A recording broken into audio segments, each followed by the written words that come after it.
દર્શક મિત્રો, હું છું પરમાર અનિશા. તમે જોઈ રહ્યા છો લોક સામના ન્યૂઝ. તો જોઈએ આજના સમાચાર રાજકોટથી અમારા રિપોર્ટર સોનલવાળા સાથે.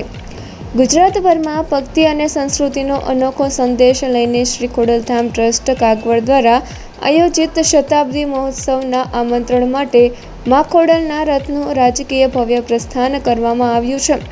ગુજરાતના અલગ અલગ ઝોનમાં કુલ 3500થી વધુ ગામડાઓમાં ફરી શતાબ્દી મહોત્સવનું આમંત્રણ આપવામાં આવશે.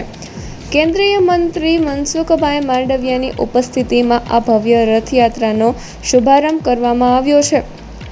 શ્રી ખોડલધામ ટ્રસ્ટ કાગવડ દ્વારા આગામી 19થી 21 જાન્યુઆરી 2027 દરમિયાન યોજાનારા શતાબ્દી મહોત્સવને લઈ ભવ્ય આયોજન હાથ ધરાયું છે.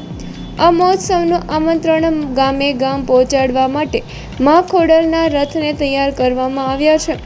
રાજકોટ ઝોનના રથનું પ્રસ્થાન કેન્દ્રીય મંત્રી મનસુખભાઈ માંડવિયા, ચેરમેન નરેશભાઈ પટેલ અને ટ્રસ્ટીઓની ઉપસ્થિતિમાં કરવામાં આવ્યું. આ રથ માત્ર આમંત્રણ નહીં આપતો, પરંતુ સમાજમાં એકતા, સંસ્કાર અને સેવાભાવનો સંદેશ પણ ફેલાવી રહ્યો છે.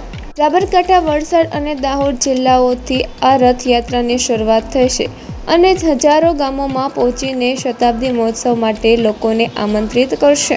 ખોડલધામ ટ્રસ્ટ દ્વારા કરવામાં આવી રહેલા આયોજનને લઈને સમાજમાં ભારે ઉત્સાહ જોવા મળી રહ્યો છે. શતાબ્દી મહોત્સવને લઈને ખોડલધામ ટ્રસ્ટ દ્વારા શરૂ કરાયેલ આ અભિયાન હવે સમગ્ર ગુજરાતમાં ભક્તિ અને એકતાનો સંદેશ ફેલાવે છે. તો ફરી મળીશું એક નવા સમાચાર સાથે. ત્યાં સુધી જોતા રહો લોક સામના ન્યૂઝ.